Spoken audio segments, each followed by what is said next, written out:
civilizations here for game 2. So if you're ready, I'll count us down. Yep. In I'm 3, ready. 2, 1, go. And for those on the stream, here we are with our second game. There it is. And we have BacT versus TaToH for our first series, our 3-game series. This is BacT's home map. It's going to be Arabia. And we have BacT over to the east of the map playing in the red. He is playing as the Mayans, going for the classic pick. And on the west side of the map, in the blue, we've got TaToH going for the less orthodox pick of the Indians here. Once again, I've got Milmano with me. What do you think about these civs? Well, mine's classic pick. I mean, nothing. BacT, mine's Arabia. That's definitely unsurprising. But no, if you're down one game, every game counts, of course. So he wants to make sure he's got a nice home comfort pick, and I do not blame him at all. It's something that I would do personally. Absolutely. Indians, though. Whoa, I wasn't expecting that one to come out the bag. Well, go ahead. Well, I'm trying to rack it through my head, and okay, so villagers are really cheap. Well, become cheaper as they go along, so that's great. Elephant archers are awesome. So we're clearly going to see elephant archers all around, right? Obviously. Absolutely. Yeah. Obviously, elephant archers. Unless you can't tell, guys, British people are probably the most sarcastic people on the planet. So just definitely. Heads up. Yeah, definitely sarcastic. Oh my god, I am really struggling here a little bit. I guess the Imperial camels are also really good, but Mayans, don't have any knights, so it's going to be interesting if he ever goes for that. I'm struggling here. I mean, there are also a gunpowder civilization, but okay, I think he just probably picked it maybe because he was going to expect a Huns pick, but I don't really see BacT playing Huns much, so I'm a little bit surprised from this pick from TaToH. I'm really interested to see what he's going to do, though. Well, I think, really interested. In my opinion, I think the Indians are an excellent civ. They had one of the highest win rates of all of the new civs in the previous events that we've hosted. Now, really? I want to remind people, this is hidden pick. So TaToH didn't know what BacT was going to choose. And I think the Mayans are probably a very solid civilization against the Indians anyway. But, if he'd have gone for the Huns, for example, then I think the Indians would have performed better. Even perhaps the Aztecs, they would have done pretty well as well. But regardless, the Indians are a very strong counter civ. Like, whatever you create, the Indians have an answer. Not only that, but their villages are cheaper as you go as well. So, I mean, the Indians... with the camels, they counter the knights really well. With the, they can throw out the skirms, they can throw out the pikes, whatever. They've got all the counters up their sleeves. And then at the late game, they have a really powerful army comp with the gunpowder, the hand cannons with the +1 range, and the bombard cannons. And normally they'd support that with the camels. Obviously, the big problem here is they don't get the knights, and that could be an issue. I would expect in the Castle Age, we're going to see either crossbows from him. Oh, it's got to be surely crossbows, maybe some mangonels as well. Because in this case, from the Mayans, you're fully expecting to see the crossbow coming out. But I don't know. I mean, maybe BacT has got something else up his sleeve as well here. But one thing I've noticed straight away, BacT stealing away 2 sheep from TaToH here, and sending his Eagle Scout out quite quickly to get a scope of TaToH's side of the map. Yeah, this is classics, like what you see from Aztec and Mayans in 1v1. From whenever I watch those sort of games, from anyone having that civ, that scouting, of course, you have a bigger radius, I believe, than you do from normal scouts, and a little bit quicker. So being able to pick up, it's 2 sheep. I'm surprised it didn't go for the boar though. You didn't see the boar. Yeah, I mean, the board does do more damage to the Eagle Scout in this. I think it's +8 or +7 to the Scout. So you got to be a little careful with that. And I don't know, maybe BacT is considering doing a drush here. He's got 4 villagers on the wood, and he wants to keep his Scout on full health if he's going to be going for a drush in this case. So TaToH's going to be down 2 sheep. But let's take a quick look at their maps before any drushing action comes in, because I do see the barracks coming up for BacT right now. BacT map. What a map, really. He's basically already walled, and he's only built a couple of palisades and a couple of houses out here on the left-hand side. He's got gold in the back, he's got his berries safe behind, and if he builds his barracks out here and a couple more houses across the front, this is super defendable. So I wouldn't be surprised at all if we see BacT go for a Drushfast Castle in this one. Yeah, it's really nice in that degree, just being so easy to wall. And again, me and something a bit cheaper walls, not like massive, but, you know, it's still pretty nice to have if he's going to put something down. There is a small concern I do have with this map though, and that is his stone. Yeah. The stone on the left is you can access it, but it's exposed. The one is very far out. Oh, it's out here. Yeah, yeah. That's his main stone. That's very far out. He's got his main gold really nice and secure. That's a big plus. That's not a worry at all. But the other golds, you know, a bit further out, one of them, and the other one is to the south. They're not that much of a concern because when it gets to the later game, I expect BacT to have castles everywhere, so that shouldn't be a problem. Well, I think this is the thing. It's early game. I think this is the thing for the Mayans.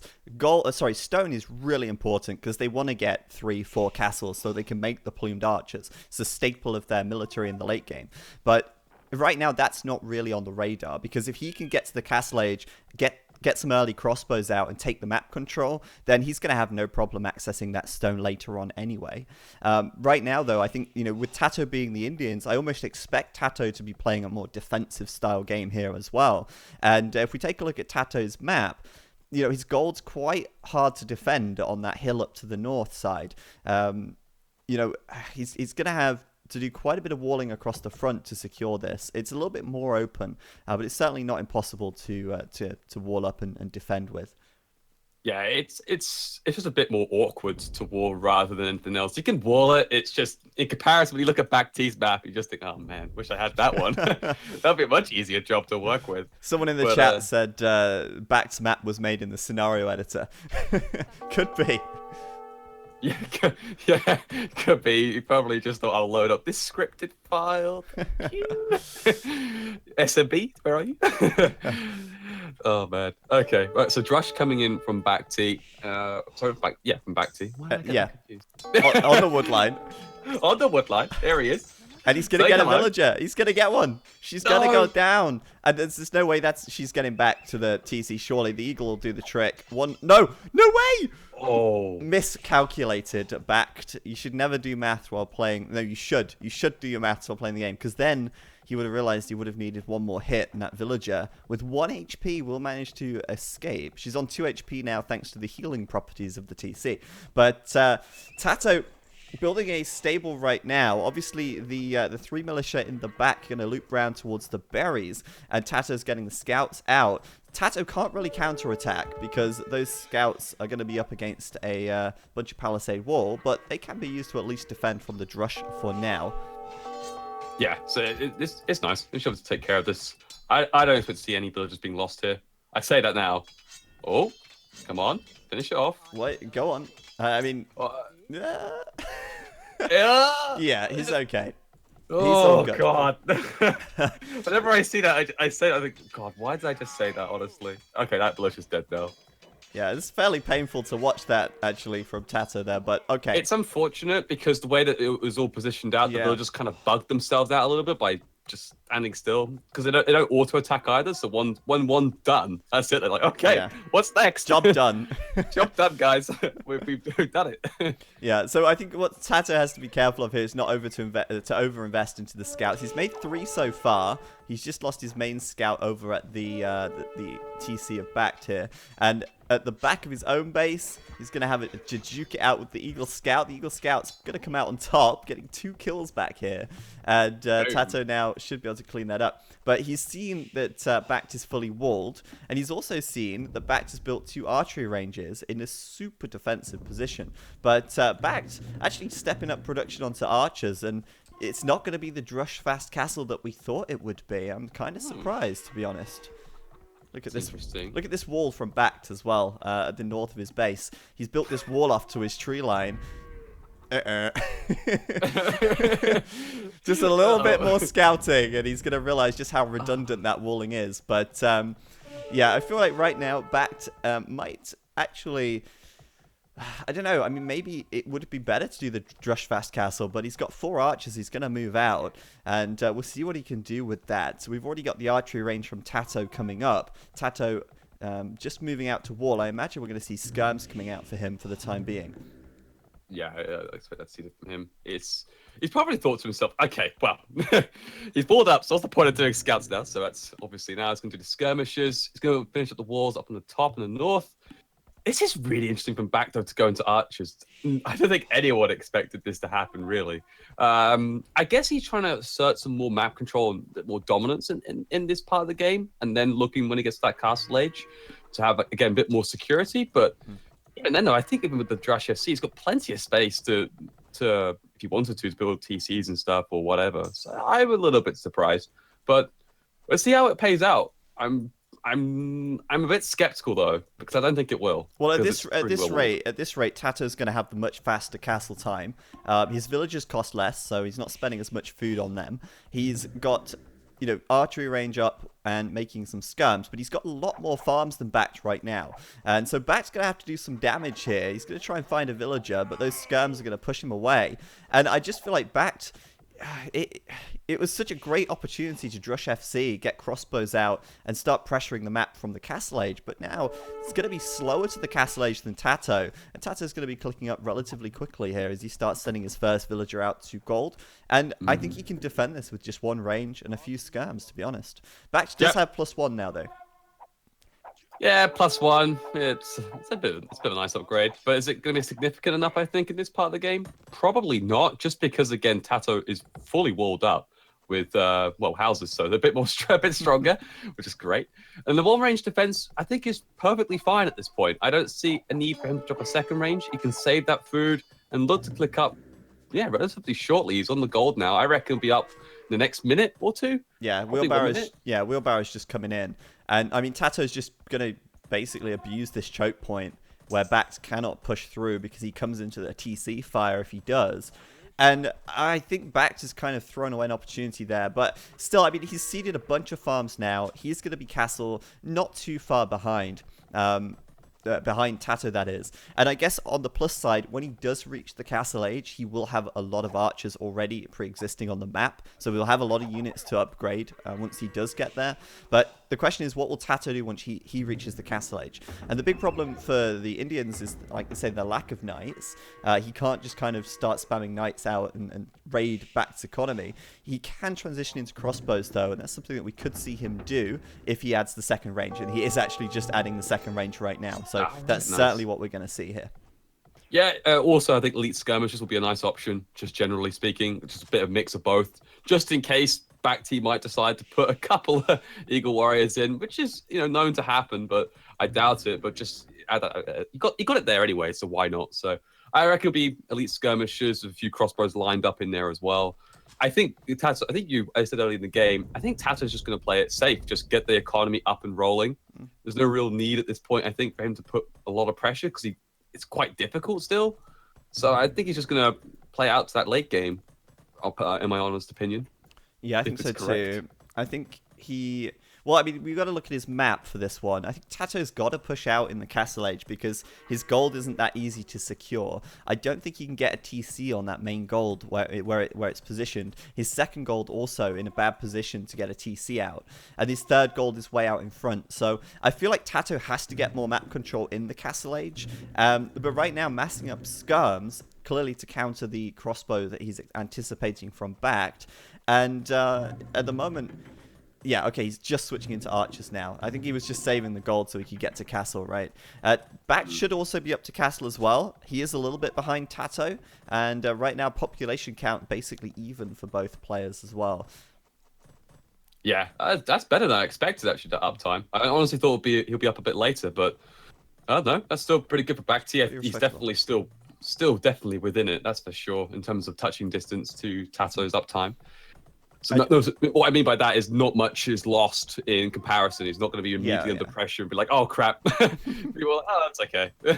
It's fine. I mean, I'm just trying to think where TaToH's going to build his second and third TC out here. He might put one at the back towards that stone, but I mean, it's not an amazing map to build up on. Whereas if you look at BacT, he can easily put a TC between the gold and the wood line, for example. He could come out to the left side and put one out near that stone. Whatever he decides to do, I think he's got a better map for it. But TaToH's going to push forward now, knowing that Castle Age is just around the corner, setting those skirms forward. And he could get quite a few archers for free right now if BacT doesn't get them out of the way. TaToH getting Castle, laying into the archers a little bit. And if I'm TaToH right now, I'm going to do Elite Skirmisher straight away. I'm going to get Bodkin Arrow straight away. And Elite Skirmisher has been reduced in price in the expansions as well, making it even more viable. Yeah, no, that's exactly what he's doing. Getting both straight in there. But can he do much pressure with it, though? He can try and harass some villagers, but as you said, BacT is such a great map. He's actually going to put a TC on that gold for BacT, right with the woodliners. That's great. It's expected. Even dropping a siege workshop, I think that's fairly reasonable. Again, it's great against the elite skirmishers. And again, as you both said, knights aren't really going to be a factor as such just yet. So I expect that to happen. Well, you can't even get knights, can you? No, Indians don't have knights, so no, it's only camels. Yeah, so even more so, it's great. That's what I mean. It's great. The siege workshop. I mean, basically, it means he can defend with one mangonel, and then he can counterattack with the crossbows if he wants to go down that route. And I think he's going to bring his archers together now and maybe set up for a counterattack. The one mangonel should be more than enough to send those skirms away.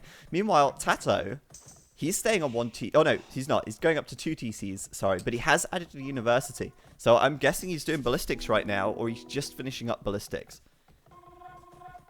Or he will do it either way. And this is interesting because something you can do with the Indians is right now the Indians' villages only cost 40 food instead of 50.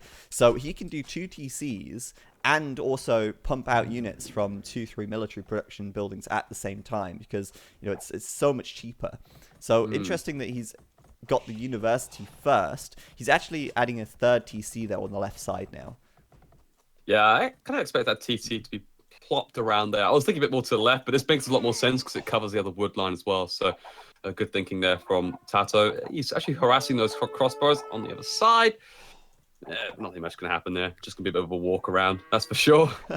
But there's a TC for BacT up in the north, right by that stone. Yeah. Now, it's going to cover the stone. That's great to a degree. It's not. I personally would have preferred it to be on the other side of that stone. I agree.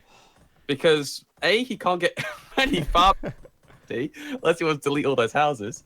And B, you can still get harassed on that stone, like the +2 range, just poke those villagers a bit at a time. And especially as the fact that he kind of knew where TaToH's army was, and he had a mangonel right there. It's a bit of a questionable move, but hey, if you want to be safe, go for it, I guess. Yeah, he's not taking any risks with that TC, let's put it that way. Right now, BacT's going to defend with the 1 mangonel, but problem for him, minimum range on both the scams and the mangonel, but TaToH should be able to out-micro that, and with 50 shots from these scams, he will eventually take it down.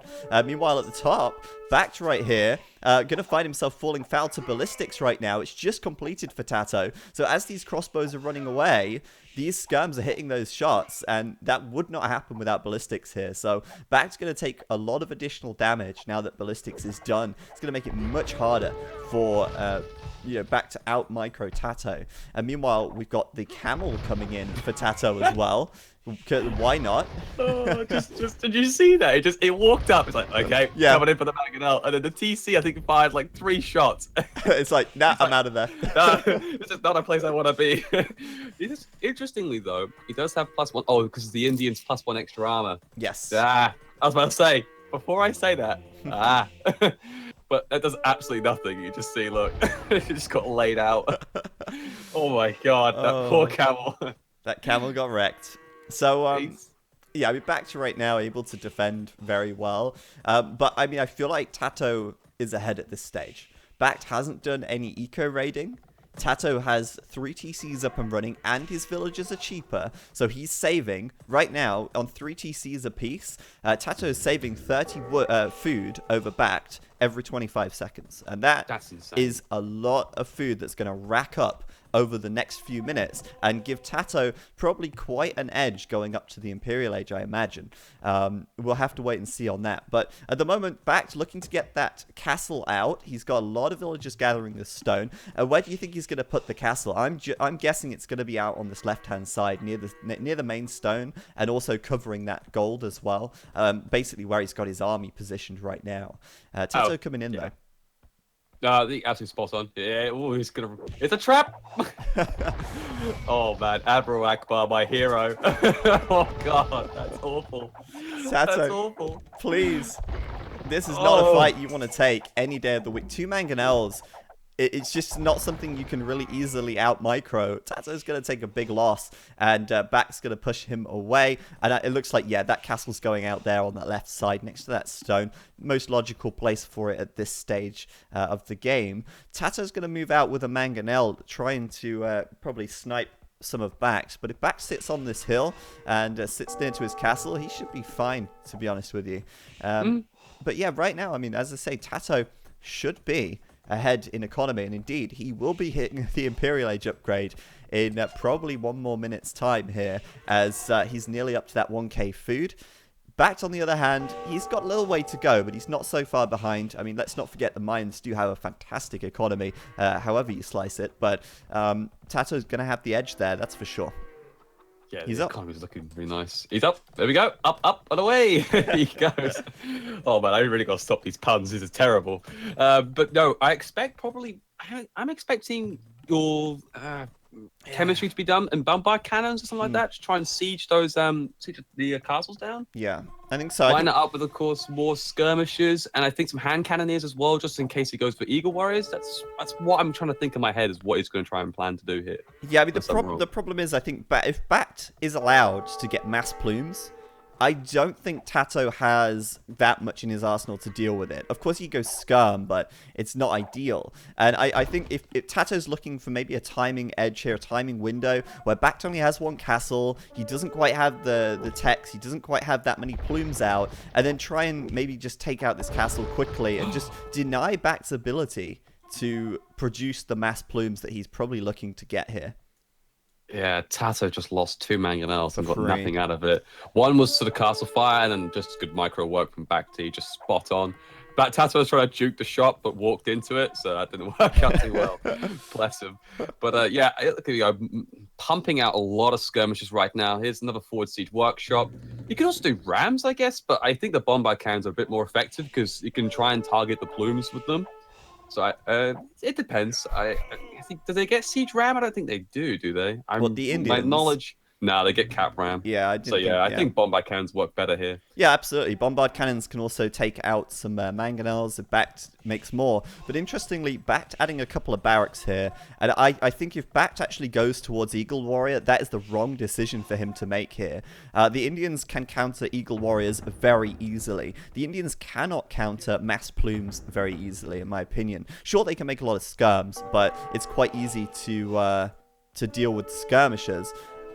I just think that maybe he'll go for a mix, but right now I think probably mass plumes is the better unit choice for BacT.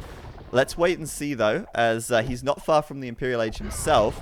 Meanwhile, on the right side, we've got a TC coming up that's being a little bit denied by these skirms. But TaToH, I mean, a common theme this game is TaToH throwing away units, it seems. Not really achieving anything with his army, just kind of sending them all around the map to just go and die for scouting info. Yeah, scouting gear first, but I'd say. It's good, though, because now he knows that where BacT's going to put up a TC for that gold, so it's important to him. So now he knows where he can target if he wants to later on. But here's the thing about this Imperial Age. So TaToH's got to wait now for this chemistry to kick in before he can pump any hand cannons or even bombard cannons. Yeah. BacT can actually get the Eagle Warriors up and going by the time he hits Imperial. So it got this sort of point where... Yeah. It could all turn around because BacT will have a very small window, I will say, to take out all those elite skirmishers and try and press on. But here's the other problem, though. BacT's, you're absolutely right, though. This isn't a game-winning move here to go Elite Eagles. No. Especially the fact that you've got to get 2 sets of upgrades to get Elite Eagles, because you've got the Eagle Warrior upgrade and then the Elite Eagle. He's not mining any more stone. He's got, 5-6 villages on stone? And that other stone there still hasn't been mined just yet. So...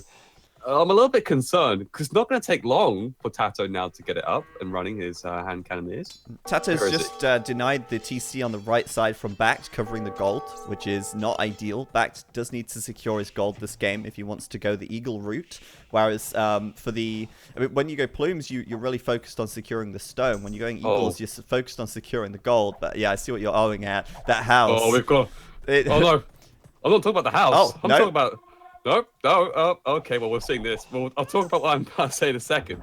Oh. I was talking about the skirms going into BacT to base. Yeah, I'm seeing that. Oh my god. And that's a lot of potential damage right here. Obviously, the Eagles are on the way over. 8 pierce armor, going to disrupt that. But look how many farmers have been disrupted out of position here. And what were you owing at before? This You're looking at the ram rush? It's the Duke of all Dukes. He's going to distract him and send all these rams in. Nice. But here's the problem, though. He's gone for the rams. I don't think he's got chemistry. Oh, he there has. we go. He's got the hand cannons. Oh, my Christ. He's got them. I was so worried because I didn't see it being researched. Oh, here we go. Can it work?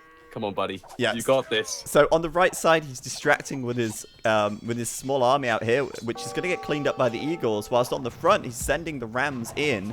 TaToH, though, with the hand cannons following up behind, the hand cannons will blast these Eagle warriors to shreds. But whoa, BacT already has 100 HP on these guys. He's done all the upgrades, and actually, it looks like he might be able to clean up these rams here. It's hard to call. I don't think there's enough hand cannons in here just yet, and I think those rams might go down. But he's going to lose a lot of Eagles, and I'm really concerned that BacT is not going to have access to gold in this case. Oh, that didn't work to plan. Well, if he had bombard cannons, though. Yeah, well, that's the thing. Bombard cannons would be awesome. Bombard cannons, yeah. He's actually got a castle. Interesting. TaToH's going to get a trebuchet out. Where's the bombard cannons? Oh my god, please get them out. I'm getting cross. Well, I think the problem here, as you said before, BacT does have a small window to do damage with these Eagles. But once TaToH's got even a small number of hand cannons out, the Eagles just suddenly are not effective anymore. These hand cannons do 27 damage to the Eagles in one shot, minus the 8 pierce armor. So, you know, they're hitting hard. 19 damage a shot. I don't want to be messing with that if I'm BacT. But, of course, the advantage that the Eagles have is the speed. Look at them go. They're so fast. And they can run circles around TaToH right now. TaToH's trying to build a castle up on this hill on the right side. The Eagles are going to deny it. And as soon as they run into the army of hand cannons, well, they're going to run away. Yeah, they're just going to run away. I'm like, thank you very much. I'm going to run to your base now. It's caused a little bit of problem. But look at how much, look at TaToH sent the entire army to go and deal with this. He doesn't need to. He just needs to send a few of them, like a few hand cannons to take care of it. Oh, that's not what I kind of want to see, but yeah, I guess he wants to make sure they're secure. That's for sure. But it's the other problem. Like you said, they're so quick. You only send like 1 or 2 around. Look, there's one to the south, picking at those villagers trying to go for a gold mine. Oh, yeah. There's 1 or 2 out of stone. Oh, this is great work by BacT, just delaying this game enough for him to get himself into a reasonable shape, because he probably needs to get those plumed archer production up and running pretty quickly. Yeah, I mean, he's got to be a little careful. I mean, obviously, he doesn't want to overcommit to the Eagles, I feel. Obviously, the hand cannons can do a lot of damage. But, I mean, if you're going to have any Eagle warriors, I think the Mayans probably have the best Eagle warriors to deal with hand cannons. Let's put it that way. Yeah. Just due to the extra health, that's all they need to deal with these guys. I'd rather have that over the damage of the Aztecs. I'd rather have that over the extra armor of the Incas. So these Eagles actually very formidable, and it's nice that BacT did prioritize getting the HP upgrade very quickly. And again, this army from TaToH is so slow. The Eagles are already in and doing the damage before TaToH even makes it into position. There goes the Trebs as well. Oh my god, this is bad. This is bad upon bad. I can't say enough. And then there's 3 rams, Trebuch, 2 Trebs coming back to take that castle out. That's a goner. That's not going to stand up again. Oh yeah, that's gone. That's gone. It's done. And right now, yeah, I think TaToH, he's losing access to gold as well. The gold on the north is actually, you know, no one's gathering from that right now because he's had to wall it up. The gold on the front is being denied by the Eagles, and his main gold's still being mined from, but BacT right now might actually lose quite a lot of units in here fighting among the buildings. This is where the hand cannons are really strong. And TaToH's done heavy camel, which is something, I guess. But it's certainly not going to stand up too much to these Eagles, I feel. Yeah, they're lacking a few upgrades. That's for the start of it. I really love that crossbow up the north, though, just standing there by the gold, stopping from mining it. But we haven't touched upon this. I did see it earlier. I've been trying to find a way when we can put this in. Check TaToH's monastery. Has he got 5 relics? Oh, wow. Yeah, TaToH. baby. Oh, yeah. He is rich. Who needs gold when you've got 6 relics? Oh, man. Yeah, but it's really important to understand this stuff because the fact that BacT's going for something that's very gold intensive. These Eagles aren't cheap on the gold front, and this is not a 2v2 or anything, so he can't trade either. Yet he's mined so he can extract more resources. But if TaToH can hold on long enough, there will come to a point where, especially BacT going so heavy into Eagles, you will struggle when it gets to that later game. Like I'm talking probably the 55 1 hour mark. Yeah. And TaToH will be flush. So he's got to be careful here. BacT's got to push, I would say, relatively quickly. Otherwise, as I said, he's in trouble. He is going to push, though. I mean, he's got the siege rams done. They're going to clean out these military production buildings. And that actually leaves TaToH in a little bit of a bad position, because without the ranges, you can't actually produce the counter units to this army. You can see TaToH like desperately trying to wall this up on the left side, but there's no stopping those rams. The Treb's deploying at the back as well. But TaToH's just trying to bide his time and get a decent army together before trying to push this one back.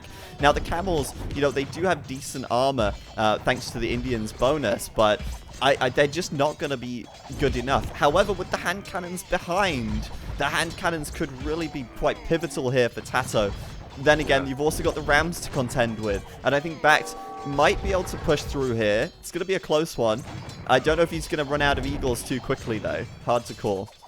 This is a tough fight. The camels are kind of important. Takes out the rams. Yeah. Bit of a meat shield. So he needs to get those camels in there to take them out, so the hand cannons can get to work. This is actually a decent fight coming in from TaToH, though. He can keep focusing on what he needs to do. Well, this is a bit messy, though. The rams. Okay. It's the rams. BacT's rams were absolutely pivotal in that fight, because those hand cannons and those skirms were fighting the rams and not the Eagles. And of course, once the heavy camels had gone, he couldn't kill the rams anymore, and BacT could just overwhelm that army. So, well played to BacT. He is going to secure game 2. That's a really solid win from BacT. That was solid, yeah. That I was thinking when he was doing the juke and then was pushing forward, I thought, okay, this is looking good for TaToH. This is looking, I'm not sure about the cap ram choice. I think that's what let him down. If he had bombard cannons, especially even then, if you had bombard cannons, like, you could take out those rams from range, do some damage to the Eagle Warriors, take out the Trebs. Bombard cannons. My question to Nilpford in the chat is, do you think rams and plumes would have worked better than rams and eagles? Because I guess with the plumes, it takes a little longer. You need the castles first, where with the eagles, you can just, straight up start pumping them out. And maybe that was one of the bigger factors here for BacT, the fact that he was able to raid very early in the Imperial Age, and the fact that he was able to pressure TaToH very, very early. But ultimately, yeah, I think the rams were absolutely pivotal in that fight. And as we said before, if you're going to have any of the Meso Civs for Eagle Warriors, or I shouldn't say Meso Civs, the Mayans, Aztecs, or Incas, I think the Mayans would be the better choice for the Eagles out of the 3. But yeah, that was a good game from BacT, and I think he probably had the edge with the civilization, to be honest with you, going into that one. Yeah, it's tough because we were saying like, oh, the Eagle Warriors, God, what the hell is he thinking of? But I guess it's just surprising because when you think about it in your head, you're like, okay, well, hand cannon's great. That's that sword. I think we're still correct. I think personally that hand cannons are still great, really good. It's the best choice for TaToH. I think he was just lacking that. I know camels aren't good particularly in this occasion, but there's something, and he needed something like that to be frontlining. Do I dare say it? Would champions been quite good here for TaToH?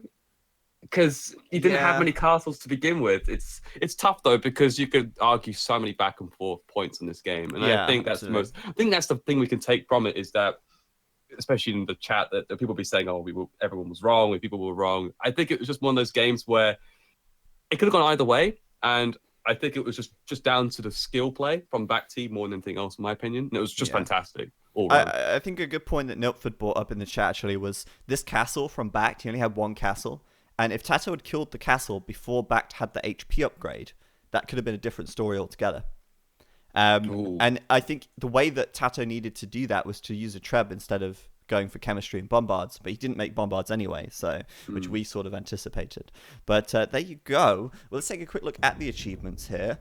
We can see that BacT in the end killed 170 units, lost 126, and overall trading very well there. Economy-wise, BacT actually had the most gold, even though TaToH had the 6 relics, but that's just because BacT was mining from 4 different gold mines all at one time. Whereas TaToH had 6 relics, but he was only mining from 1 gold mine, so his gold was depleted much quicker. And you can see he actually got 1,800 relic gold from that. And I think if TaToH had actually gone to the super late game, where the gold's mined out of the map, that puts him in a super strong position. But, you know, he didn't get to that point in the game. BacT shut it down before that could happen. And well played to BacT. And we're going to get our third game coming up in a moment. Third game going to be on Team Islands. And that's going to be the home map pick of TaToH. So we're going to see a water map coming up next. And what I'm interested to see here is what civilizations will they choose? Because in a water map,